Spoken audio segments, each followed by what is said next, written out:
नमस्कार मित्रों, MVC classes Barmer में आप सभी का हार्दिक स्वागत और अभिनंदन। आज हम राजपूत उत्पत्ति के सिद्धांतों का अध्ययन कर रहे हैं और इन सभी प्रश्नों का हम एमसीक्यू के माध्यम से अध्ययन करेंगे और ये एक श्रृंखला लेकर हम आपके सामने उपस्थित हैं। और आज राजपूत उत्पत्ति के सिद्धांत का पहला प्रश्न, मनुस्मृति के अनुसार राजपूतों की उत्पत्ति बताई गई है। यानी कि मनुस्मृति के अनुसार राजपूतों की उत्पत्ति किससे हुई है। इसमें 4 ऑप्शन है आपके सामने, जिसमें पहला ऑप्शन है क्षत्रियों से, दूसरा ऑप्शन है विदेशियों से, तीसरा है वैदिक आर्यों से और चौथा है हुणों से। तो मित्रों, मनुस्मृति ये कहती है कि राजपूतों की जो उत्पत्ति हुई है वो हुई है वैदिक आर्यों से, यानी कि ऑप्शन नंबर 3 इसका वो राइट है। अब आप इसके साथ में जो दूसरे ऑप्शन है उसके बारे में भी हम थोड़ा डिटेल में जानकारी प्राप्त कर लेते हैं। जैसे कि इसका पहला ऑप्शन है क्षत्रियों से, तो क्षत्रिय सिद्धांत है, तो क्षत्रिय इनको वैदिक क्षत्रिय और एक दूसरा सिद्धांत है जिसमें वैदिक आर्य, वैदिक आर्य, ये 2 सिद्धांत हैं। दोनों है अलग अलग, लेकिन दोनों के साथ में नाम क्या आ रहा है, वैदिक का आ रहा है।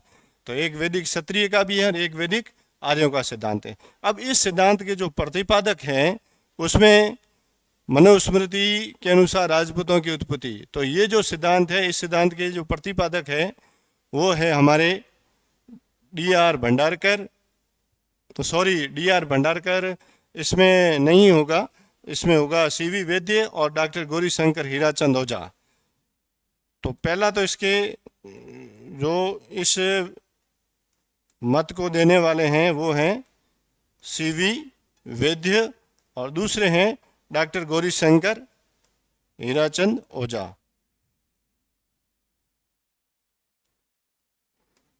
गौरीशंकर हीराचंद ओझा ये हमारे राजस्थान से ही है। और इस प्रकार से ये जो क्षत्रिय उत्पत्ति का जो सिद्धांत है इसमें वैदिक आर्यों वाला है, तो उसमें भी इस सिद्धांत के प्रतिपादक भी सी.वी. वैद्य और गौरीशंकर, डॉक्टर गौरीशंकर हीराचंद ओझा ही रहेंगे। और जैसा कि इसमें एक मत है हुणों से संबंधित, तो हुणों से संबंधित जो मत है उस हुणों से संबंधित मत के इसमें भी 2 हैं, एक विदेशी हुण और दूसरा उनको कहा गया है श्वेत हुण। क्या कहा गया है इनको, जो हुणों से संबंधित जो सिद्धांत है उसमें विदेशी हुण, और दूसरा कुछ इतिहासकार कहते हैं कि राजपूत है वो श्वेत हुणों की संतान है। तो अब इसमें आप देख लीजिए, जैसे कि विदेशी हुण है, तो विदेशी हुण का जो सिद्धांत है उसको देने वाले इसके प्रतिपादक कौन है, तो विदेशी हुण इसके साथ में भी वी आ रहा है, तो वी.ए. स्मिथ। क्या है, वी.ए. स्मिथ। जो वी.ए. स्मिथ ने कहा है कि राजपूत है वो कौन से हैं, विदेशी हुणों की संतान है। इसी प्रकार से दूसरा जो सिद्धांत है वो है श्वेत हुणों का सिद्धांत है, और इसमें उनको कहा इस सिद्धांत के जो प्रतिपादक है वो है हमारे डी.आर. भंडारकर। कौन है, डी.आर. भंडारकर।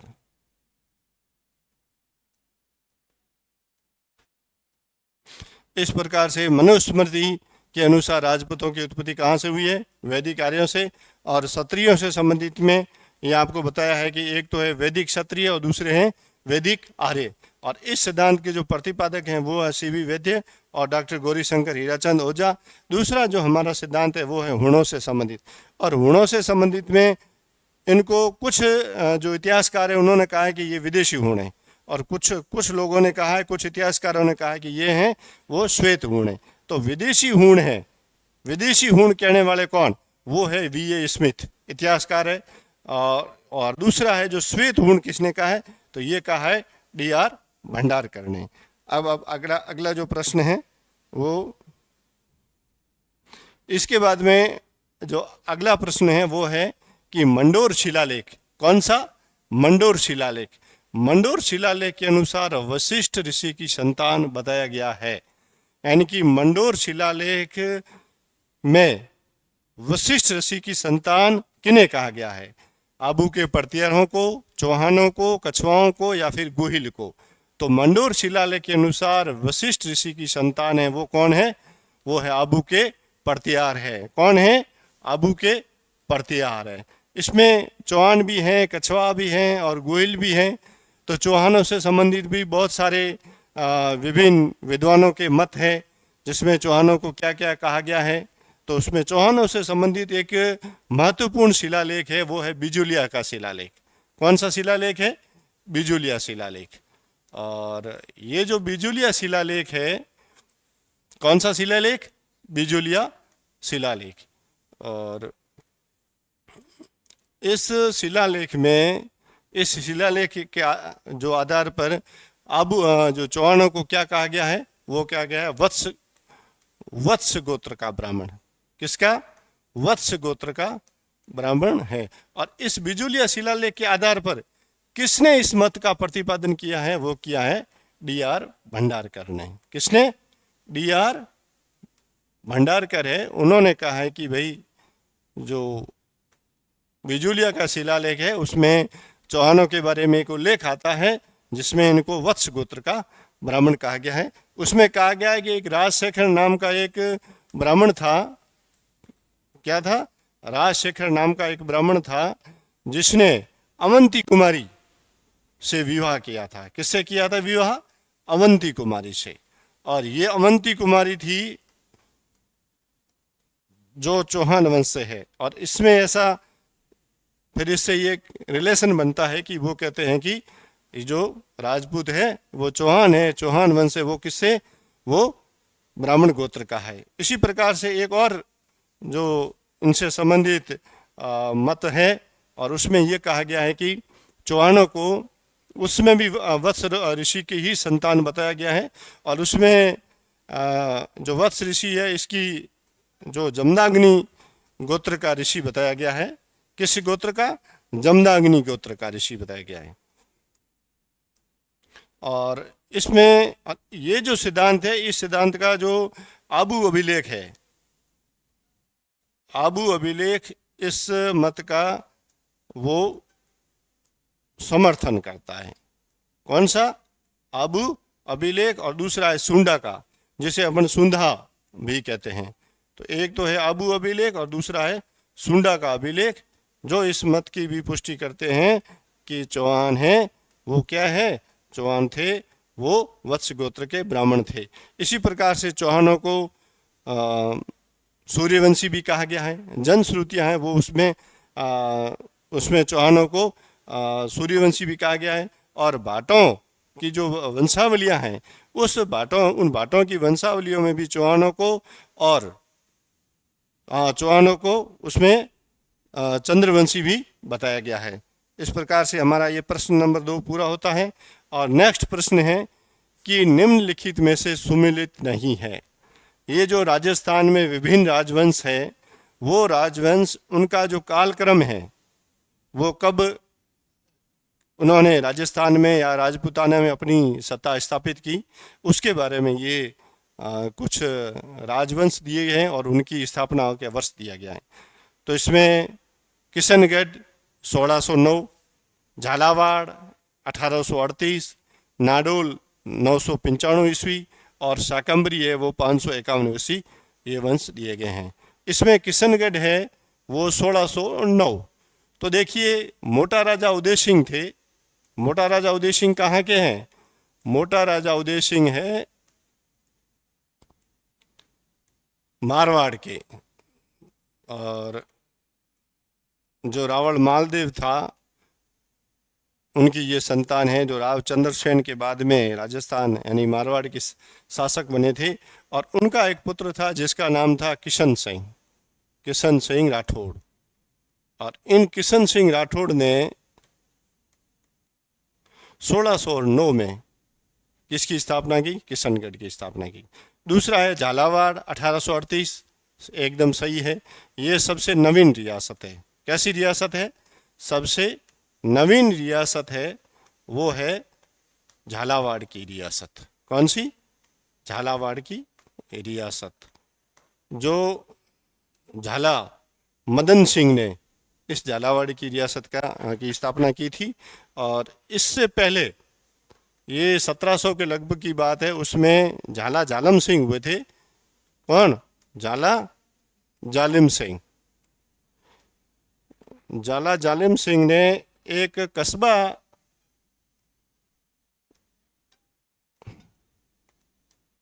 जिसका नाम था चोनी उम्मेदपुरा। क्या नाम था?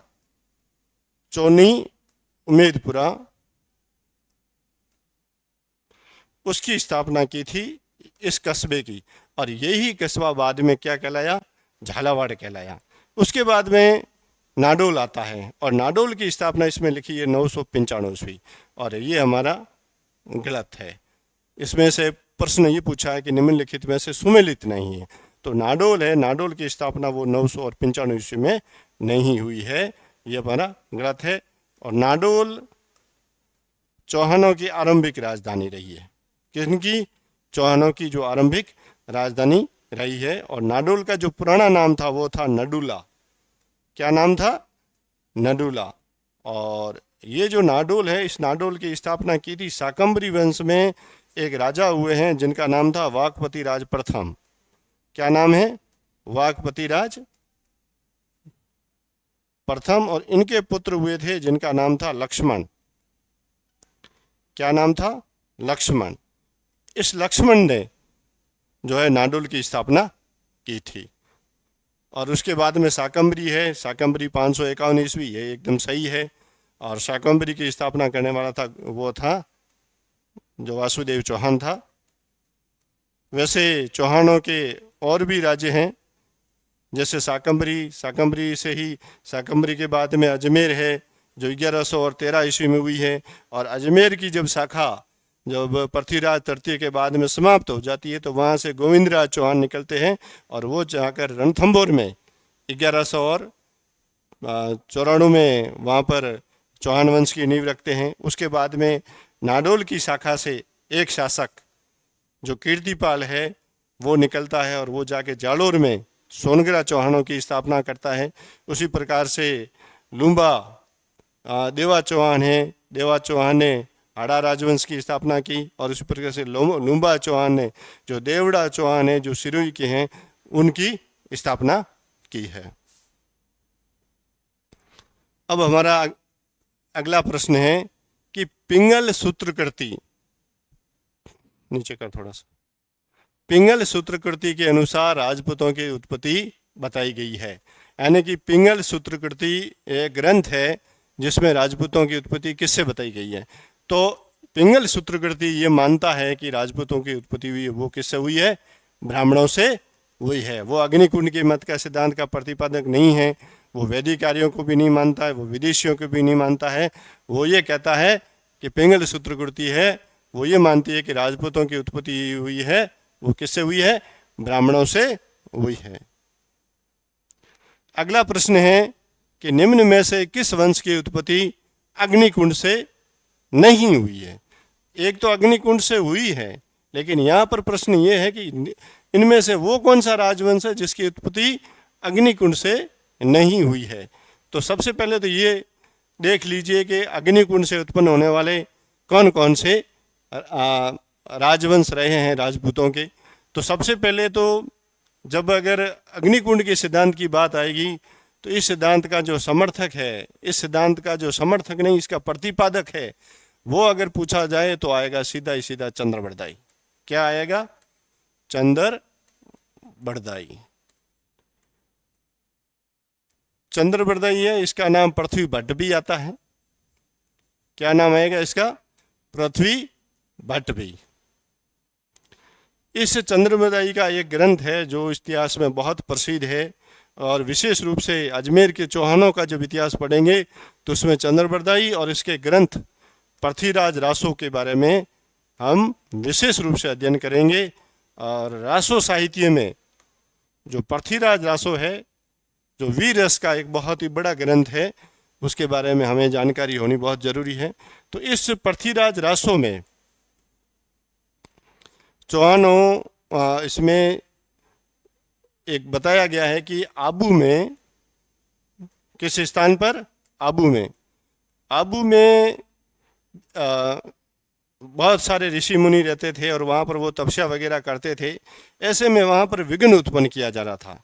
ऐसे वहाँ पर आप कह सकते हैं कि जो आताताई भी कह सकते हैं, और या फिर हम उनको कहें कि राक्षस वगैरह थे, या फिर राक्षसी प्रवृत्ति के लोग थे, जिन्होंने उनका जो यज्ञ क्रिया होती थी वहाँ पर वो जाकर तपस्या वगैरह करते थे, उसको वो पूर्ण करने नहीं देते थे।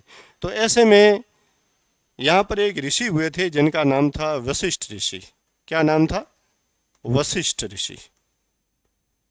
और इन वशिष्ठ ऋषि के नेतृत्व में, वशिष्ठ ऋषि के नेतृत्व में एक यज्ञ किया गया, और उस यज्ञ से 3 राजपूतों को उत्पन्न किया गया। ये जो 4 राजपूत हैं वो चारों साथ में नहीं हुए हैं। सर्वप्रथम 3 राजपूतों की उत्पत्ति हुई, और जब उनसे तीनों से पार नहीं पाया गया, जब चौथे राजपूत की उत्पत्ति की गई। तो इसमें से 3 राजपूत वो कौन से हैं? इसमें परमार है, चालुक्य है, और एक था प्रतिहार। कौन कौन से? परमार, चालुक्य और प्रतिहार। इन तीनों की जो है यज्ञ में जो यज्ञ किया गया उसमें आहुतियां दी गई। उसके बाद में परमार, प्रतिहार और चालुक्य, ये 3 राजपूत उत्पन्न किए गए, और उनको कहा गया कि आप हमारी रक्षा कीजिए, हम जो यज्ञ वगैरह कर रहे हैं इस यज्ञ को पूर्ण कीजिए, और यहाँ जितने भी ये जो ऐसी जो राक्षस प्रवृत्ति के लोग हैं इनको आप मौत के घाट पे उतारे, या फिर हमें इससे मुक्ति पिलाएं। लेकिन इन तीनों से पार नहीं पाया गया। कौन कौन से? ये 3, परमार, चालुक्य और प्रतिहार, इनसे पार नहीं गया। तब वशिष्ठ मुनि ने दोबारा यज्ञ किया, और उस यज्ञ से एक सशस्त्र, जो शस्त्रों से सुजित था, जिसके साथ में वो मतलब पूर्ण रूप से शस्त्रों से सुसज्जित, जो एक चौथा राजपूत जिसका नाम था चौहान, चौहान, जिसे चाहमान भी कहते हैं। क्या कहते हैं? चाहमान। इस चाहमान की उत्पत्ति की, और इस चाहमान ने फिर चाहू और चारों दिशाओं में जितने भी आता थे उन सभी का अंत कर लिया, और यहाँ पर एक चौहान राजवंश की भी स्थापना की। और देखा जाए तो राजस्थान के इतिहास में आबू के पास का सिरोही के पास का जालोर और नाडोल, अजमेर, ये पूरा जो क्षेत्र है वो किनका है? चौहानों का है, या फिर चौहानों के ही किसी राजवंश में किसी राजा का है। और इस प्रकार से ये हमारे 5 प्रश्न पूरे हुए। प्रश्न संख्या 6 है कि निम्न में से किस विद्वान ने राजपूतों की मिश्रित जातीय अवधारणा का समर्थन किया है? राजपूतों के जो उत्पत्ति से संबंधित जो विभिन्न मत है उसमें 4 मत वो प्रमुख रूप से हैं। उसमें से एक मत ये है जो ये कह रहा है कि राजपूतों की उत्पत्ति की मिश्रित जातीय अवधारणा, यानी कि राजपूतों की जो उत्पत्ति हुई है वो किसी पर्टिकुलर कोई एक जाति से नहीं, विभिन्न जातियां हैं। उन जातियों में जो सर्वश्रेष्ठ लोग थे वो जहाँ पर राज्य करते थे, और ऐसे में एक समूह बन गया और उससे राजपूतों की उत्पत्ति हुई है। तो यह है मिश्रित जातीय अवधारणा का सिद्धांत। तो अब इसमें यह पूछा गया है कि इसमें मिश्रित जातीय अवधारणा है उसका समर्थन किसने किया है? तो इसमें जैसे कि सीवी वैद्य है, तो ये जो वैदिक आर्य है, वैदिक आर्यों की संतान, और इन्होंने राजपूतों को कहा है। और इसमें इनके साथ में डॉक्टर गौरीशंकर हीराचंद ओझा भी है, और गोपीनाथ शर्मा है। तो गोपीनाथ शर्मा ने राजपूतों की उत्पत्ति है वो ब्राह्मणों से मानी है। तो और ऐसे में पीछे कौन रह जाता है? पीछे रह जाता है डीपी चट्टोपाध्याय, यानी कि डीपी चट्टोपाध्याय है जिन्होंने ये कहा है कि राजपूतों की उत्पत्ति ये है। राजपूतों की उत्पत्ति का कौन सा सिद्धांत? मिश्रित जातीय अवधारणा का सिद्धांत, मिश्रित जातीय अवधारणा का सिद्धांत है। और उसके जो प्रतिपादक हैं वो है डीपी चट्टोपाध्याय। क्या नाम है इनका? डीपी चट्टोपाध्याय। और अगर ये नहीं है, प्रश्न में अगर डीपी चट्टोपाध्याय नहीं है तो आप दूसरा नाम, ये डी से है तो वो भी डी से ही शुरू हो रहा है, और जिनका नाम है डॉक्टर दशरथ शर्मा, डॉक्टर दशरथ शर्मा, इन्होंने भी राजपूतों की उत्पत्ति के इस मिश्रित जातीय अवधारणा के सिद्धांत का इन्होंने क्या किया है, समर्थन किया है, और इस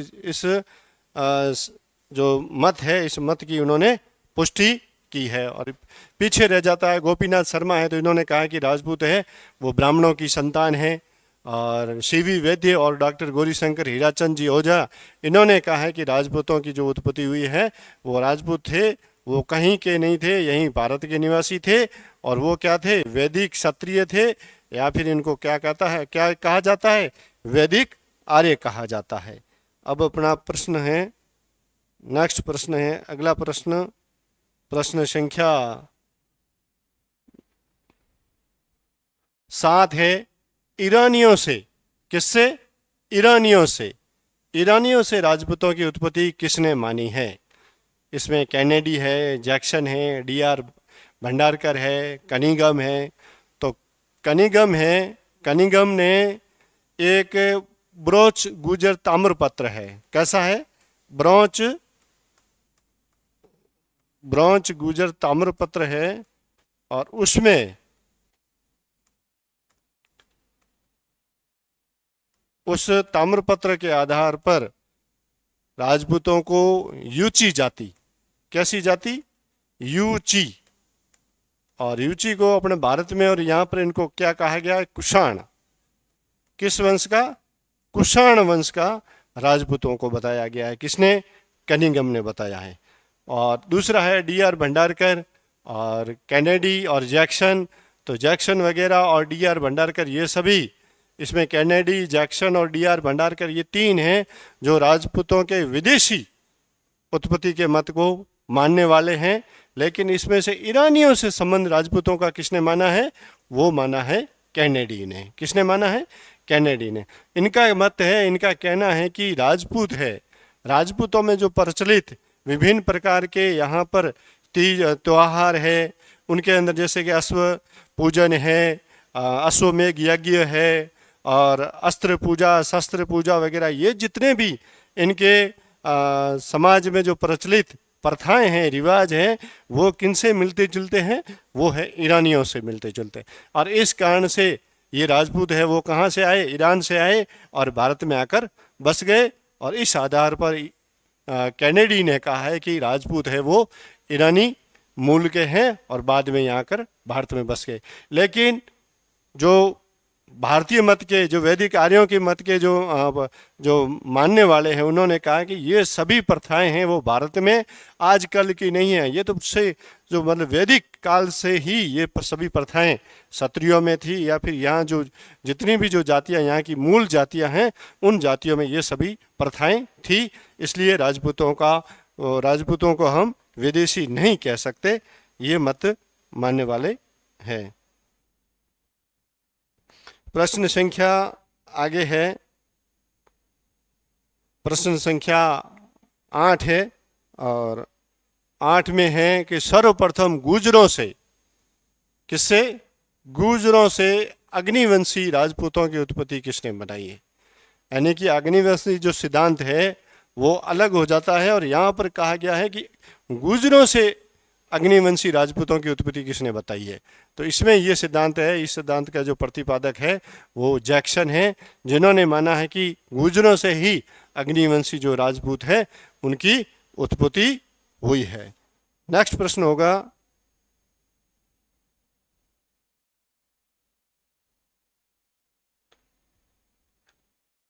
यह है कि राजपूत उत्पत्ति का मिश्रित जाति की अवधारणा का सिद्धांत, कौन सा, राजपूत उत्पत्ति की मिश्रित जाति अवधारणा के सिद्धांत से संबंधित इसमें कौन सा इतिहासकार है। देखिए, डीआर भंडारकर, इससे पहले हैं डॉक्टर दशरथ शर्मा, सीवी वैद्य और वीए स्मिथ। तो डॉक्टर दशरथ शर्मा जो है इस मत के प्रतिपादक या फिर जो मानने वाले उसमें है। तो इसमें डीपी चट्टोपाध्याय, डीपी चट्टोपाध्याय और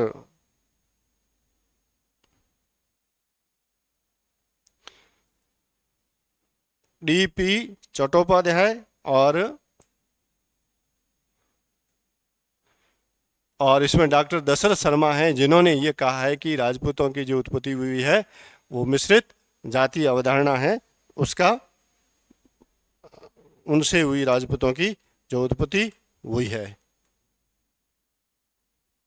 और डी.आर. भंडारकर है, इन्होंने राजपूतों की उत्पत्ति का जो सिद्धांत है वो ये नहीं दिया है। सी.वी. वैद्य और डॉक्टर गौरीशंकर हीराचंद जी ओझा ने इनको कहा है कि ये जो वैदिक आर्य हैं, वैदिक वहाँ से इनके, और वी.ए. स्मिथ ने कहा है कि ये विदेशी हूण हैं, विदेशी हूणों की संतान वो कौन है, राजपूत है। इस प्रकार से अपना ये प्रश्न आगे बढ़ता है। और आगे जो नेक्स्ट प्रश्न होगा वो है, राजपूत उत्पत्ति एवं उससे मानने वाले में असंगत युग्म कौन सा है। तो पहला है कर्नल टॉड और विलियम क्रूक, इन्होंने कहा है कि सीथियन। तो ये मत एकदम सही है। वैसे अगर खाली कर्नल जेम्स टॉड की बात आए तो सीथियन के साथ में शक वो भी जुड़ जाएगा। क्या जुड़ जाएगा, शक और सीथियन, ये दो जातियां हैं, इनसे राजपूतों की उत्पत्ति हुई है। वो मानने वालों में कौन है, कर्नल जेम्स टॉड भी हो जाएंगे। फिर दूसरा मत आया है राजपूतों की उत्पत्ति का, राजपूत यानी जो प्राचीन क्षत्रियों की संतान है, तो ये भी मत एकदम सही है। फिर आता है डी.आर. भंडारकर, तो डी.आर. भंडारकर ने राजपूतों को शकों की संतान कहा है, ये भी सही है।